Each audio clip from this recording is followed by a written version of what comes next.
name is Marco Landaverde. Based in Chicago. Music hot take. Some people have been surprised that I really like Sabrina Carpenter's Please, Please, Please. Okay. But I think it's a genius song. Absolutely genius song. Amazing. So for our first question, I wanted to ask, you created the identity of Ocean Child in high school. How did that all start out, and why did you choose the name Ocean Child? In 2018, there was like a remaster of a Beatles album called The Beatles, called the White Album. And I really connected with one song called Julia. And there's a lyric that says Ocean Child.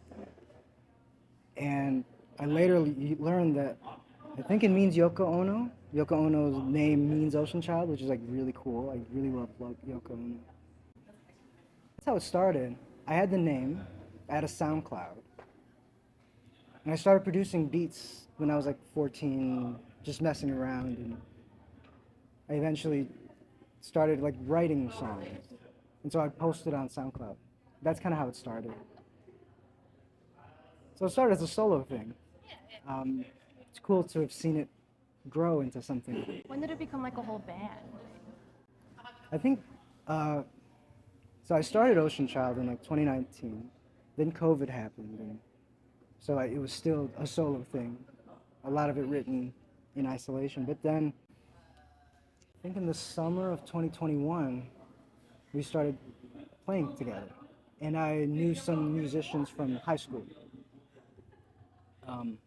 Hyra and Ellie are still in the band from my high school. And yeah, that's how we started. Summer 2021, band. Yeah.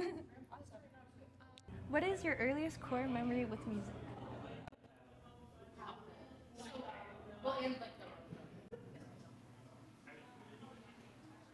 There's a band called the Mighty Lemon Drops that my dad really liked. They're from the UK. They're not that popular, but he knew a few smaller bands from the UK.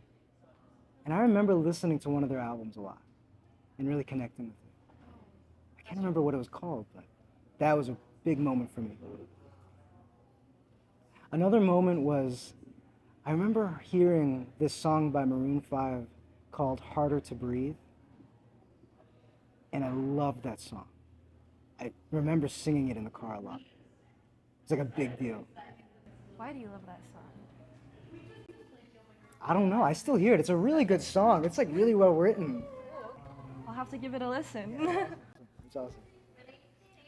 I did some digging, and in a past interview, you mentioned you hadn't really collaborated with other artists during your creative process about a year ago. I'm sure things have changed since then.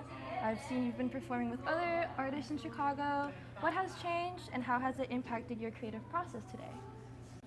It's a really good question. There's a song that just came out by this Chicago artist called Jose Israel. He put out an EP recently, and one of the songs he put on the album is a cover of Some Nights by Fun. And I went to his house one day, and he was like, "Can you help me do this cover?" And we recorded the cover, and it just got uploaded. And that was like a big moment for me, because it was really fun to make that cover. And it reminded me how powerful that song actually is. It's like a really good song. I've also been working a lot with Matthew Agari. Really nice guy. He's kind of changed my way of thinking about collaboration as something that opens up something. It's a very fluid process, creative moment with somebody else. The way that two artists can have their own influences and streams of thought and coalesce at some moments and move towards each other in a certain way. And it's interesting to hear like what comes out of that and what the other person is playing to entice you as well. It's this back and forth communication. So in that regard, I find collaboration something that is happening all the time, and not something limited to some sort of collaboration in kind of a strict sense. So in that way, I kind of, as I change all my opinions every day, one day I have this opinion, tomorrow I have this other opinion, I feel like collaboration, the word is now expanded a lot more. And I think of it more as this sort of frequent union between artists, between listeners, between souls. And this is collaboration. And this is why it's so special. And why over the last couple months, over the last year, I would say, I've found myself in more collaborative spaces than I have before. That's awesome. Very beautiful.